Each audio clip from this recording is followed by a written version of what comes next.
Can Dak Prescott bounce back from a devastating ankle injury and be the Cowboys' savior in 2021? Is the Mike McCarthy, Kellen Moore duo a strength or a weakness? Will Dan Quinn improve this pathetic defense, or are the Cowboys again just an overly inflated, mispriced piece of shit team, artificially propped up by one of the most daft fan bases in football? Let's hit the opening bell and preview America's team.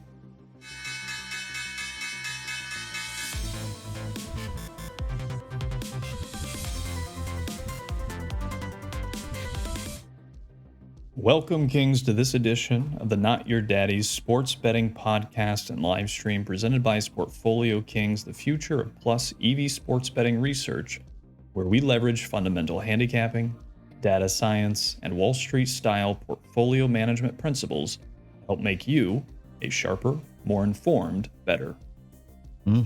Well said, Zach. It's preseason 2021. We're diving into all 32 teams over the course of the summer. Today, we're going to be evaluating market expectations of the Dallas Cowboys, providing you with some of our preliminary thoughts and analyses and predictions for the season as we head into week 1 in just about 6 weeks from now. So let's talk some Dallas Cowboys football. Let's look back at 2020, set up the foundation for our future projections moving forward. So in 2020, market expectations looking at 9.5 wins, dramatically underperformed that, as pretty much this whole division did in 2020. Ended up 6-10, so 3.5 wins short.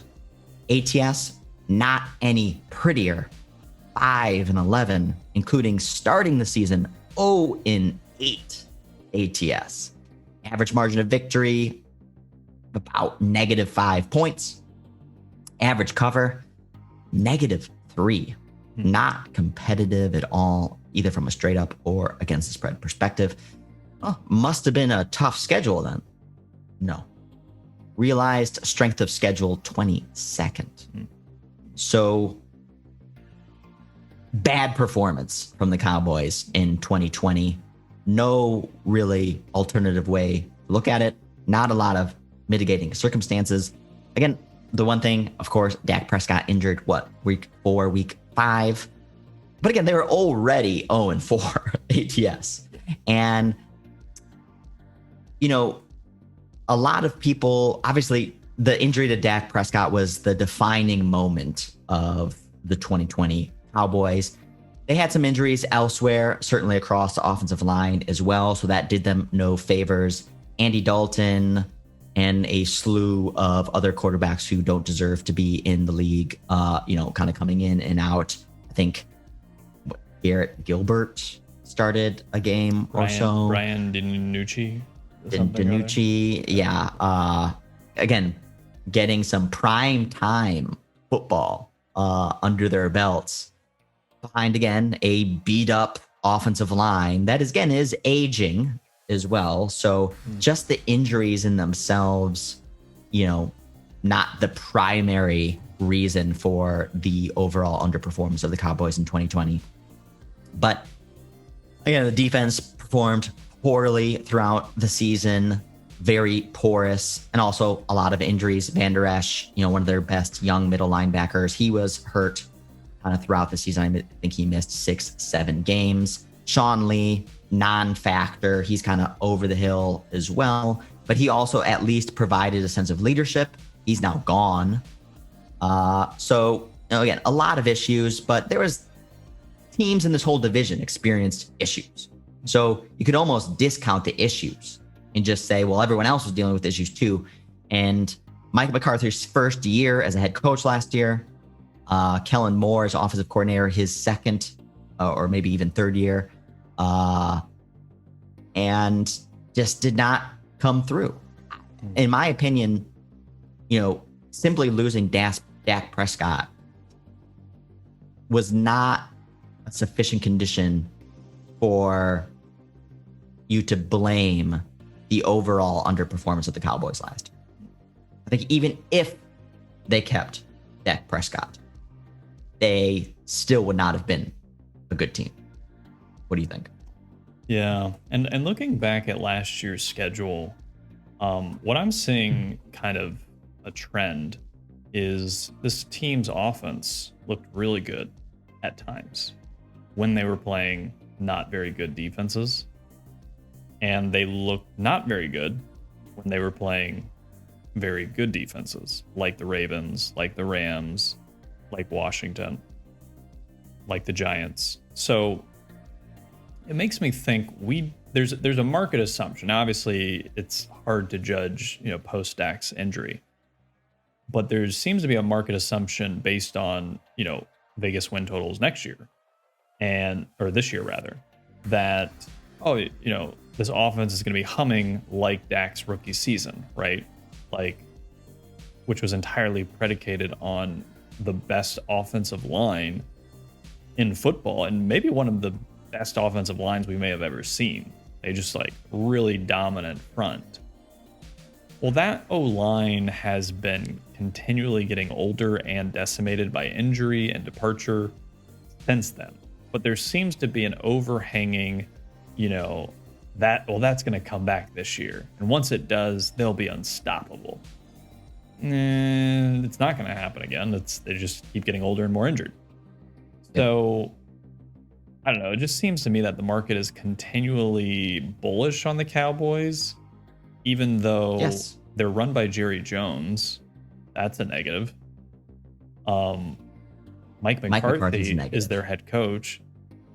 Kellen Moore is a TBD, might be an in over his head. Mm-hmm. Dan Quinn's the defensive coordinator. I mean, maybe it'll be... People the market is pricing that as a meaningful upgrade, which is a head scratcher to me, because Dan Quinn, like we talked about in the Falcons preview, and again, has been riding the success of the Seahawks Super Bowl victory of being the defensive coordinator for the Seahawks in 2013, almost a decade ago, has barely proven anything since. Because again, even the Falcons' success in the mid 2015, 2016, 2017 period could have largely been attributed to Kyle Shanahan, and just other minds within the franchise. And now people think that bringing Dan Quinn on as defensive coordinator, who Dan Quinn fired himself as defensive play caller, I love that, in 2018 or 2019, and they proceeded to then get much better, literally immediately better. I think he fired himself. Then there was a bye week. And then the second half of the season, the defense was 5, 6, 7 points better. And now, so he fired himself. Well, and now another franchise, and then he got fired from the franchise, of course. Well, and now another team hires him to focus on the defense, and it's being cheered. Yeah, and interestingly, I heard a good take from Grady Jarrett. No, is that his name? From the Atlanta Falcons defensive front guy, one of their best players on defense.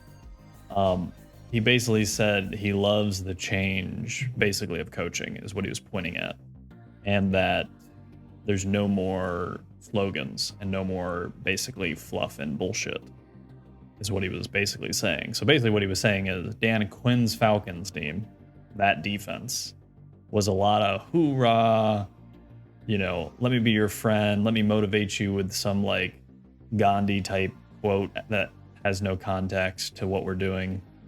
And I love Gandhi quotes. So, that's what the Cowboys are getting. So I think the change is going to feel good, right? The Cowboys defense will probably be better than it was last year, but it's going to be just as inconsistent as the Atlanta Falcons defense has been the last 10 years. So I don't see it as a material upgrade over the course of his tenure at the Cowboys. I think it'll be maybe a short-term upgrade, just because it's a new, you know how it happens. It's like new blood. Everyone's excited because it's new, it's different. Everyone's a little more bought in. But then once they realize that your shtick is for 11th graders, they're going to start tuning you out and just not buy what you're giving them. So, yeah. And one of the things is, again, I threw a bit of shade at the Cowboys fan base in our opening, is because, on a lot of our team previews, we've talked about how we can discern some market signals from teams as, the season evolves, and find, buy and sell kind of signals depending on market support and wins and losses. What I'm learning from looking at the Cowboys chart from last year, and for those who can't see it, we're looking at how the Cowboys have performed from a spread perspective over the course of 2020. For those who can see, the blue bars are the games that the Cowboys covered. The gray bars are the games the Cowboys didn't cover. And what I see here is just a bunch of noise. It's just a bunch of noise that it's like almost doesn't matter what the Cowboys do. The Cowboys are gonna get people to bet them almost every week. Doesn't matter. Doesn't matter what happened in the past or what happens in the future. Like, people believe in the Cowboys no matter what. And that's why every offseason we kind of go in. I mean, when is the market bearish on the Cowboys? Almost never. Everyone is romanced by the kind of broader franchise mystique. And then, of course, they usually always do have, like, again, some name stars on offense that on paper, or maybe on when you're playing Madden, you're going to be able to score 30, 40 points a game with them and put together, a 10, 11 win season. But, it just doesn't translate into real life. And, a lot of people, again, are thinking the Cowboys were not good even when Dak Prescott was playing. They were 2-3. And they were 0-5 ATS. Well, and one of those games was that Falcons game, which was a miracle win. Which is a miracle. I mean, down by what, like 28 points or something like that?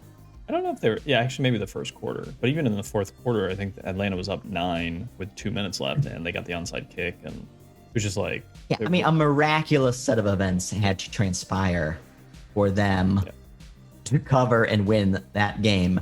Or after that, I guess they didn't actually even cover the closing number. But again, there's this kind of revisionist history that, if Dak Prescott would have stayed healthy, they were just doing so well. They were scoring a lot of points, but they weren't playing well. In fact, they didn't even score a lot of points versus the Falcons until the second half of that game. And kind of, again, just broader, just miscoaching by the Falcons let the Cowboys kind of come storming back. But that's also been a who was Dan Quinn, of course. Yeah, exactly. But also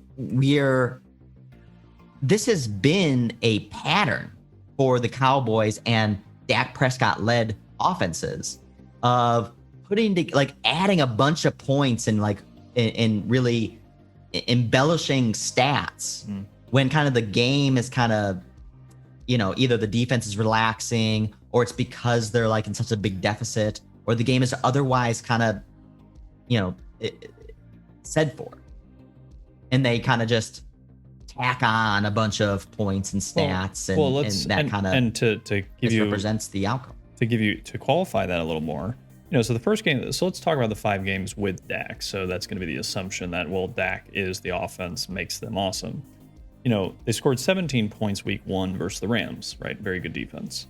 They versus the Falcons, like you said, they were down early. They had to surmount a huge comeback against Dan Quinn, which everyone could do. They played the Seahawks, not a very good defense, scored 31 in a loss.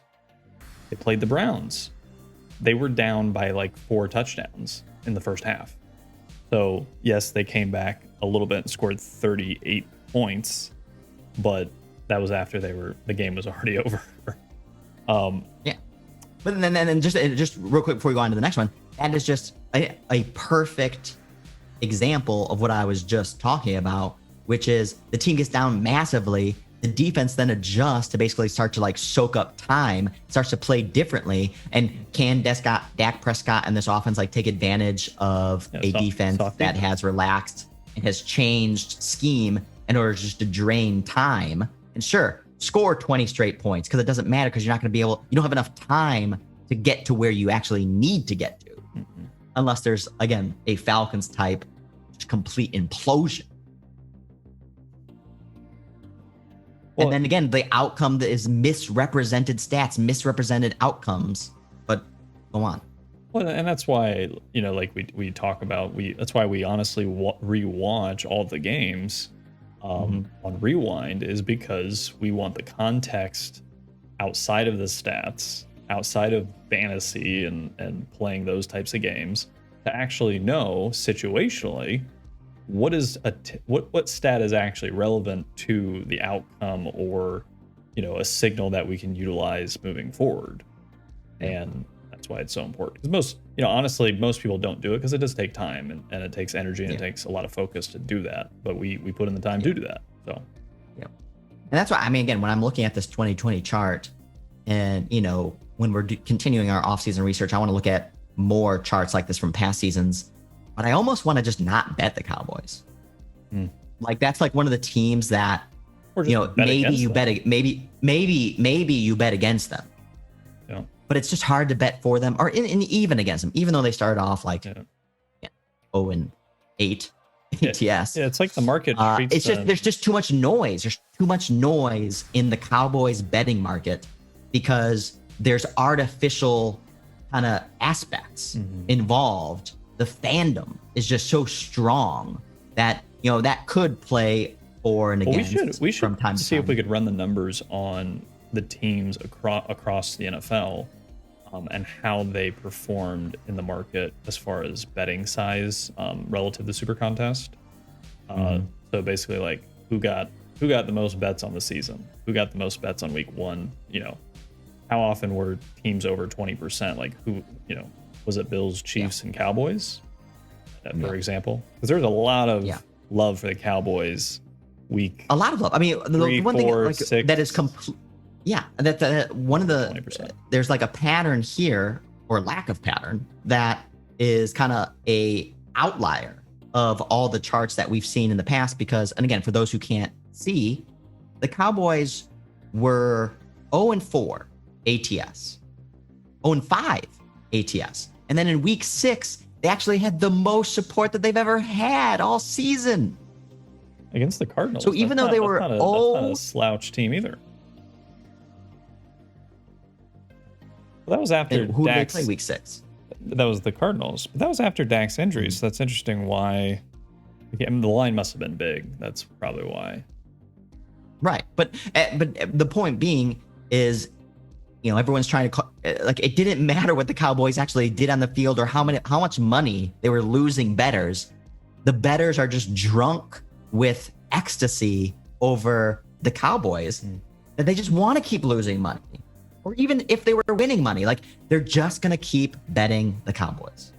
And it wasn't until really after the bye week that we started to see somewhat of kind of suppressed numbers. But it's like, no matter what, it was like the team just kept getting like that 15 to 20% market support week in, week out, week in, week out. Didn't matter whether they're winning or losing. No signal for the Cowboys. And I think that's why that's why I want to look at previous years just to discern whether or not this is not just a 2020 phenomenon, which I strongly believe is probably not. Just because there's just so much noise in those who support the Cowboys, it's hard to discern signal. So it's almost like your conclusion is you can't bet the Cowboys. Yeah. Look elsewhere. There's other opportunities out there. You don't need to bet the Cowboys. Yeah, no, and like you said, I think the macro strategy is to find spots to fade them. That's probably right. Because the numbers, they're always going to be inflated. The market's going to buy into them. They're gonna, if they're looking good for a little bit, they're not gonna miss out on support. That's for sure. Yeah. So yeah. So I guess. All right. So off-season changes. Let's go to the off-season changes. Let's do that. We move on to skip that. I don't think we need to look Shredded at numbers. So yeah, so we off-season edition. Shredded Zeke, because everyone apparently, and this is the kind of thing that like who's talking about Derrick Henry being ripped, or why is anybody talking about Zeke being ripped? Like who cares? Like ripped, but like it's just another anecdotal kind of implication of how there's this hyper focus on Cowboys football. Like, but see, that's what they're talking about. So how is that going to get you to the playoffs or win a championship? The running back being ripped? No, the only, again, notable newsworthy item about a player's physique is if he's like extremely out of shape. Mm-hmm. Oh, Zeke's shredded. Okay, he's a professional football player in his mid-20s, getting paid millions of dollars a year to play a game. He should be in the best shape of his life and as good a shape as a human specimen could possibly be. Yeah, he's got the resources to do it. Hello? Like, okay, so you've met basically the status quo of like expectation. He's in good shape. Great.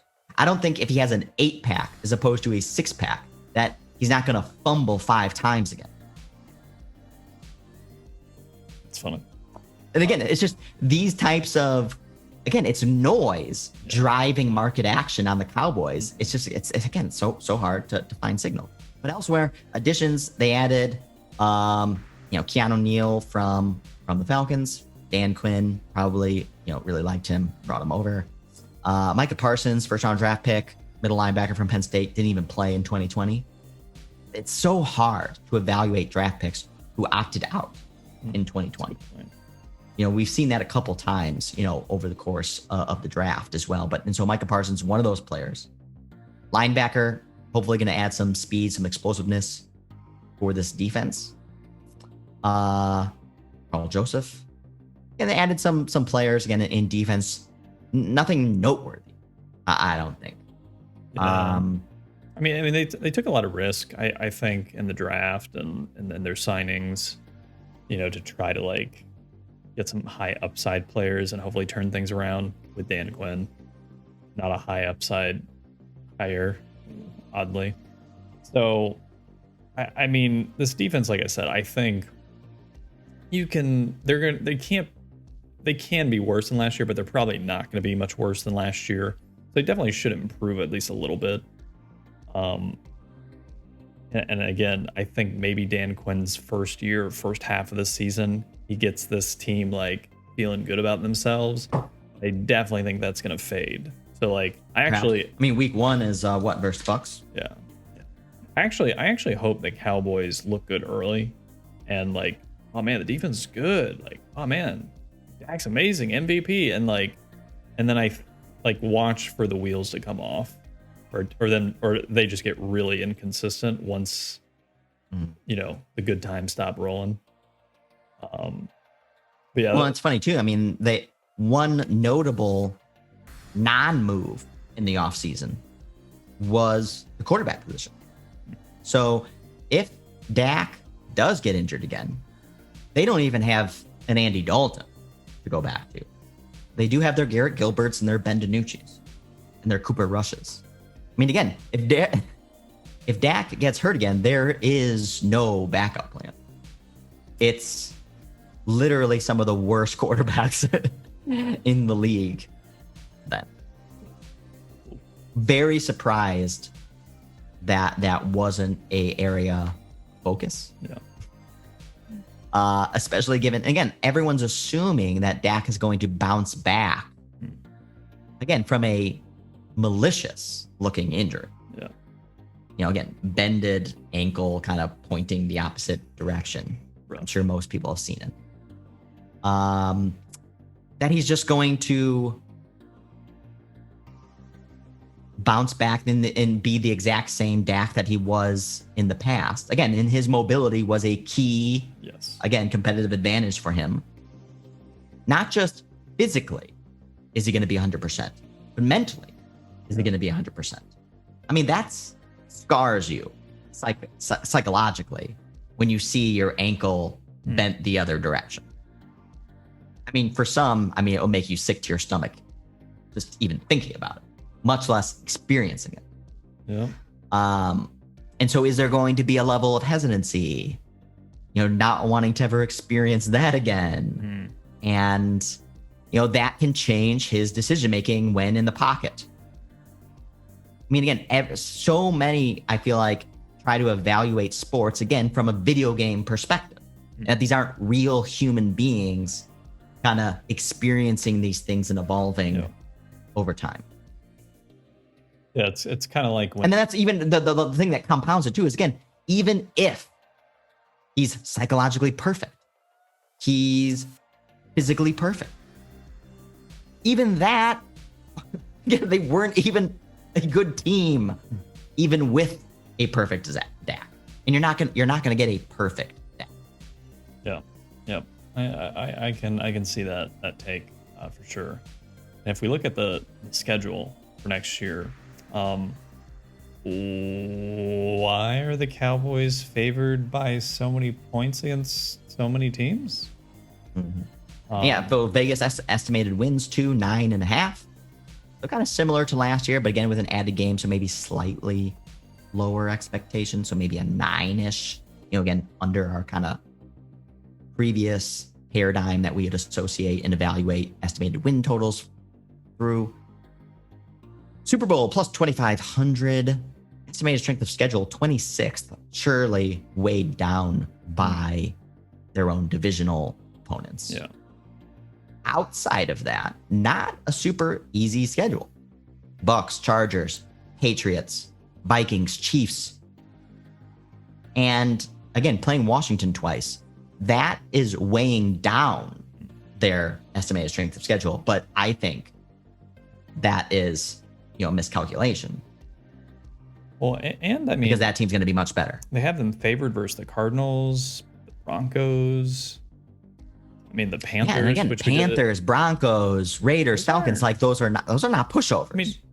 I mean, look, Cardinals are going to be 8-9 win team. I mean, Panthers, Cardinals, yeah. Broncos. If they get the QB situation figured out, that could be an 11 win team. So I don't know. I mean, this schedule's actually not. I love this under. Not as easy. Yeah, definitely under. But I love this under. I mean, if you're getting better value to say they don't make the playoffs at plus 137, so I would even maybe skip that. Just take the no. They don't make the playoffs.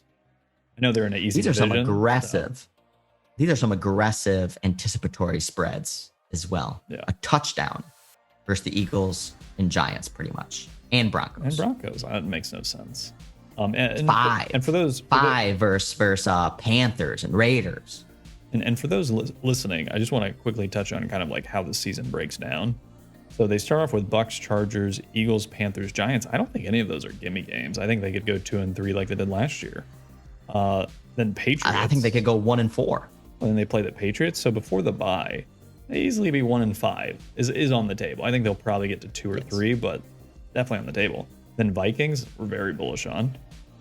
Broncos, Falcons, Chiefs, Raiders. I mean, that's not an easy stretch. This team could be literally 2-10.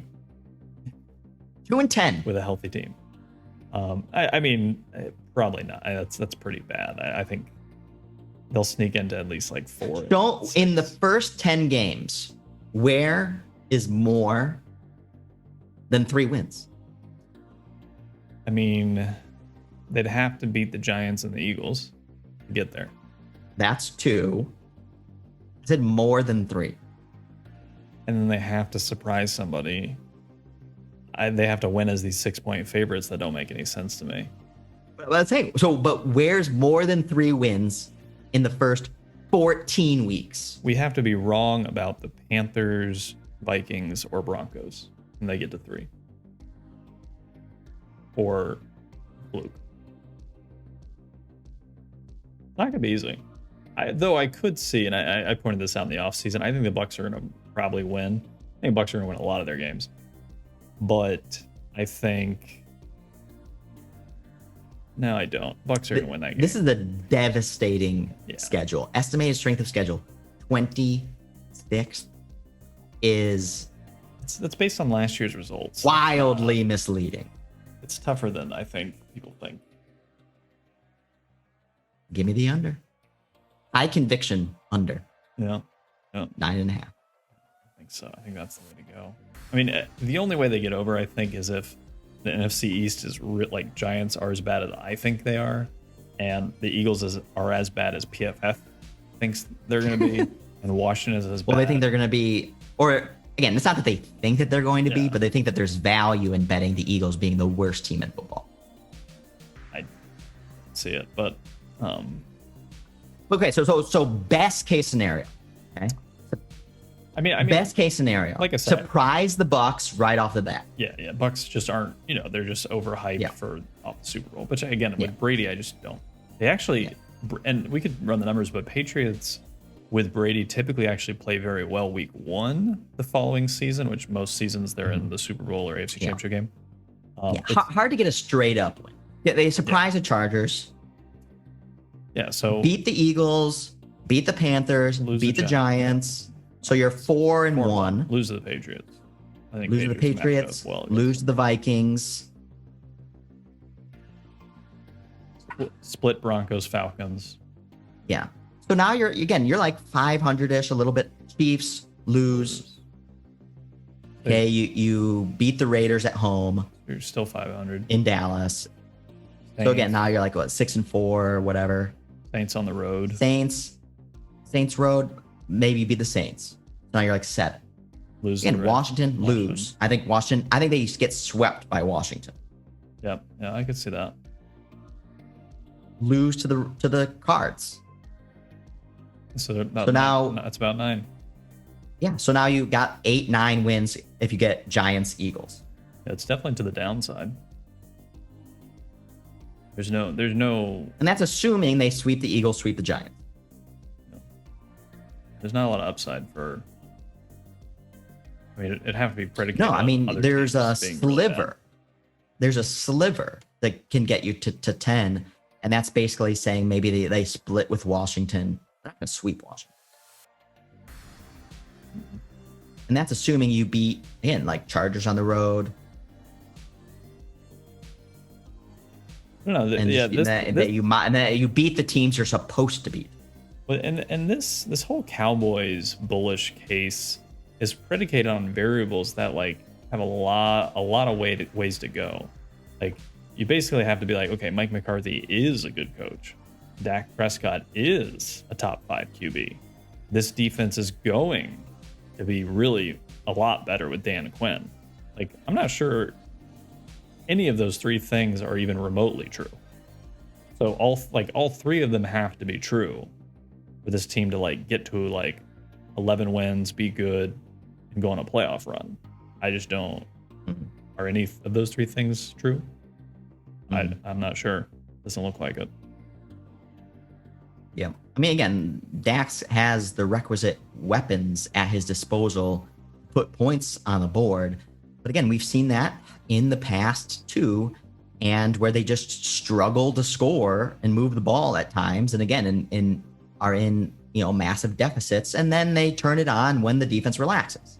Then they're sufficiently potent. And again, Ezekiel Elliott is probably the second best running back on the team. Yeah. Again, he's a liability in fumbling the ball, giving it up. He just performs under expectation. I mean, again, best case scenario, I feel like Cowboys get to 10 wins, which puts you a half game over. And I feel like there's just multiple scenarios where they can get another 7, 8, 9 wins that puts you under. So I think like the bias should definitely be to the under here. And then again, from a week-to-week ATS betting perspective, it's hard. I mean, again, like I had this kind of thought process that maybe the Cowboys had a little bit of value week 1. And we were talking about this offline, just because the spread is so big. It's like basically a touchdown, like 6 points, 6.5 points for the Bucs week 1. And that just seems like a lot.